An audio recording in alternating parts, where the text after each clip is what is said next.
400 साल से बर्फ में दबा ये मंदिर, जिस पर बड़ी से बड़ी बर्फ की चट्टानें आकर गिरती रही, फिर भी इस मंदिर को कोई हानि नहीं पहुंची। और फिर जब बर्फ पिघलने लगी तब ये मंदिर सामने आया और साइंटिस्ट और जियोलॉजिस्ट इसे सही सलामत देखकर दंग रह गए। एक ऐसा मंदिर जिसके सिर्फ दर्शन करने से ही माना जाता है कि मोक्ष के सभी रास्ते खुल जाते हैं। यहाँ स्वयं शिवजी भगवान ने महाभारत के बाद प्रकट होकर पांडवों को स्वर्ग का रास्ता दिखाया था।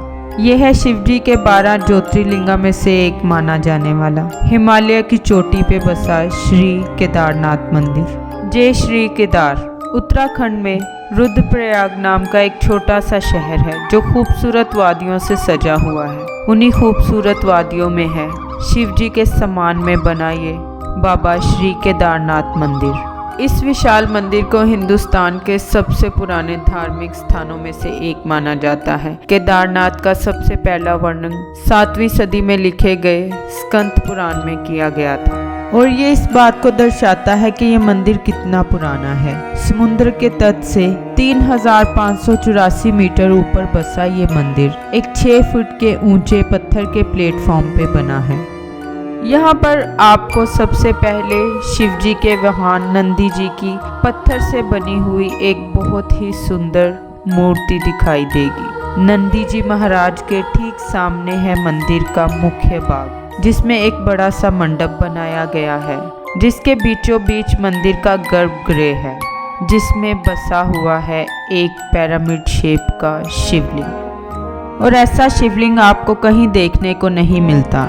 बर्फीले पहाड़ों से घिरे इस मंदिर से कई हैरान कर देने वाली बातें जुड़ी हुई हैं। कहा जाता है कि इस मंदिर को पांडवों ने बनवाया था। मान्यता के अनुसार महाभारत के युद्ध में अपने गुरु और अपने भाइयों का वध करने के बाद पांडव खुद को अपराधी मानने लगे थे, पापी मानने लगे थे और फिर युद्ध के बाद उन्होंने कई वर्ष तक हस्तिनापुर पर राज किया। पर जब इतना समय बीत जाने के बाद उनके मन को शांति नहीं मिली तो वो अपनी समस्या का समाधान ढूंढने ऋषि वेद व्यास के पास जा पहुँचे और फिर वेद व्यास जी ने उनसे कहा कि अपने पापों से मुक्ति पाने के लिए उन्हें शिवजी की शरण में जाना पड़ेगा। इसके बाद पांडवों ने अभिमन्यु के पुत्र परीक्षित को सारा राज्य सौंप दिया और द्रौपदी के साथ शिवजी की खोज में काशी चले गए। लेकिन जब काशी में भी उन्हें भगवान शिवजी के दर्शन नहीं मिले तो उन्होंने काशी छोड़ दी और यहाँ वहाँ भटकने लगे।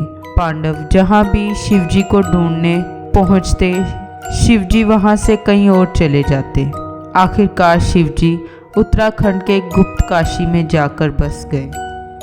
अब लोगों का मानना ये है कि जब पांडव उन्हें ढूंढते हुए वहां पहुंचे तो उनसे छुपने के लिए शिवजी ने नंदी बैल का रूप धारण कर लिया और गाय के झुंड में छुप गए और फिर काफी समय तक पांडव उन्हें ढूंढते रहे।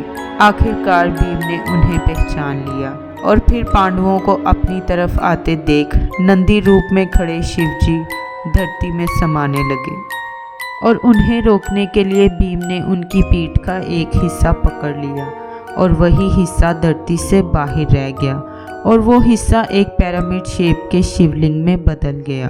और आज बाबा केदारनाथ मंदिर में हम उसी शिवलिंग की पूजा करते हैं। पांडवों की निष्ठा देखकर भगवान शिवजी प्रसन्न हुए और उनके सामने प्रकट हुए। उन्होंने पांडवों को माफ़ कर दिया और स्वर्ग प्राप्ति का रास्ता भी बताया। उसके बाद पांडवों ने शिवजी का धन्यवाद किया और जिस जगह शिवलिंग प्रकट हुआ था वहां उनके सम्मान में एक मंदिर बनाया, जिसे हम बाबा केदारनाथ मंदिर के नाम से जानते हैं। कहते हैं जब शिवजी का बैल रूप धरती में समाया था तब उसका मुख्य रुद्रनाथ में, चता कल्पेश्वर में, भुजाएं तंगनाथ में और नाभि मध्य महेश्वर में प्रकट हुई थी और इसीलिए केदारनाथ के साथ इन चारों स्थानों को मिलाकर पंच केदार कहा जाता है। वैसे केदारनाथ मंदिर से और भी कहानियाँ जुड़ी हुई हैं। कहा जाता है कि जो मंदिर हम आज देखते हैं वो 8वीं सदी में आदि शंकराचार्य ने बनाया था।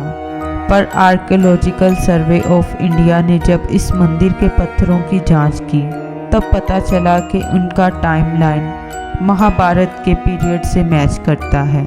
कहा जाता है कि शिवजी के रुद्र रूप का काल भैरव खुद केदारनाथ मंदिर की रक्षा करते हैं। 3 आँखें, 4 हाथ, गले में खोपड़ियों की माला, एक हाथ में त्रिशूल, दूसरे में डमरू, तीसरे हाथ में पाशा और चौथे हाथ में एक खोपड़ी, और उनके साथ होता है उनका वाहन माना जाने वाला एक काले रंग का कुत्ता। केदारनाथ मंदिर से 500 मीटर दूर उत्तर की तरफ आपको बाबा भैरव नाम का एक छोटा सा मंदिर दिखाई देगा। ये मंदिर एक खुली जगह पर है जहाँ पे ना ही दीवारें हैं और ना ही कोई छत, और ऐसा कहा जाता है कि बाबा भैरव मंदिर के दर्शन किए बिना केदारनाथ की यात्रा पूरी नहीं होती। और एक्सट्रीम वेदर कंडीशन की वजह से जब साल के लगभग 6 महीने केदारनाथ मंदिर और इसके आसपास के जो भी एरियाज़ हैं बंद रहते हैं, उस समय मंदिर के पुजारी भी यहाँ आकर मंदिर की देखभाल नहीं कर पाते। तो ऐसा माना जाता है कि शिवजी अपने काल भैरव अवतार में आकर केदारनाथ मंदिर और उसके आसपास के सभी इलाके की रक्षा करते हैं। बाबा केदारनाथ मंदिर को डिज़ास्टर प्रूफ जगह माना जाता है। 13वीं सदी से 17वीं सदी के बीच एक ऐसा समय आया था जब ऊंचाई पर बसे कई माउंटेन रेंजर्स और उनके सराउंडिंग एरियाज़ पूरी तरह बर्फ़ से ढक गए थे, और फिर बर्फ़ के बड़े बड़े पत्थर और चट्टानें यहाँ गिरती रहती थी, और इसी वजह से इन एरियाज़ में काफ़ी नुकसान भी होता था। जब ये बड़ी बड़ी चट्टानें घरों और इमारतों पर गिरती तो वो जगह पर ही ढेर हो जाते। इस पीरियड को मिनी आइस एज भी कहा जाता है, और लगभग 400 सालों तक चले इस मिनी आइस एज ने कई सारी इमारतों को ढेर कर दिया था। पर जब पीरियड ख़त्म हुआ तब सामने आया कई हज़ारों साल पुराना केदारनाथ मंदिर, जो आज भी उतनी ही मजबूती से खड़ा है। और जब इस मंदिर की दीवारों की जांच हुई तो दीवारों पर कुछ येलो लाइंस दिखाई दी, जो बता रही थी कि बर्फ़ की कई सारी चट्टानें आकर इस मंदिर से टकराई थी। कमाल की बात है कि वो इस मंदिर का कुछ बिगाड़ नहीं पाई। तो इसी से ये साबित होता है कि केदारनाथ मंदिर 400 सालों से बर्फ़ के नीचे दबा था। इतनी मुश्किल का सामना करने के बावजूद सही सलामत खड़े इस मंदिर को लोग आज डिज़ास्टर प्रूफ मानते हैं। और 2013 उत्तराखंड फ्लड्स के बाद इस बात को और भी ज़्यादा बढ़ावा मिला। उत्तराखंड में तबाही मचाने वाले ये फ्लड्स मंदिर के मुख्य मंडप के एक पत्थर को भी हिला ना पाए।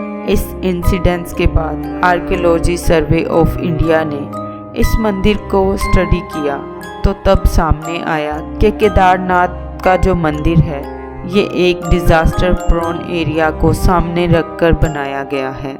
इस मंदिर के पत्थरों को जोड़ने के लिए इंटरलॉकिंग टेक्निक का इस्तेमाल किया गया है। इस टेक्निक में पत्थरों को आपस में जोड़कर एक मजबूत जोड़ बना दिया जाता है ताकि बड़े से बड़ा एक्सटर्नल पोज भी इसे अलग ना कर सके। वैसे कमाल की बात यह है कि सोर्सेज के अनुसार इंटरलॉकिंग टेक्निक को हेनरी फिशर पेज ने अर्लियर 90s में डिस्कवर किया था, पर हमारे पूर्वजों ने कई सदियों बनाए इस मंदिर के कंस्ट्रक्शन में इस टेक्निक का इस्तेमाल किया था, तो उनके पास पहले से ही इसका ज्ञान था। जहां एक तरफ इस मंदिर का एडवांस आर्किटेक्चर हमें हैरान कर देता है, वहीं दूसरी तरफ इस मंदिर के डिज़ास्टर प्रूफ होने की वजह एक विशाल पत्थर को माना जाता है। 16 जून 2013 को उत्तराखंड में आए तबाही मचाने वाले फ्लड्स ने पूरे राज्य को हिलाकर रख दिया था। कई सारे बड़े पत्थर और चट्टानें पहाड़ों पे से केदारनाथ की बस्ती पे आ गिरे। इन चट्टानों ने केदारनाथ के इर्द गिर्द मौजूद होटल्स और धर्मशाला को तहस नहस कर दिया, पर केदारनाथ का मुख्य मंदिर और उसके अंदर मौजूद सभी लोग इन खतरनाक फ्लड से सुरक्षित बचे हुए थे।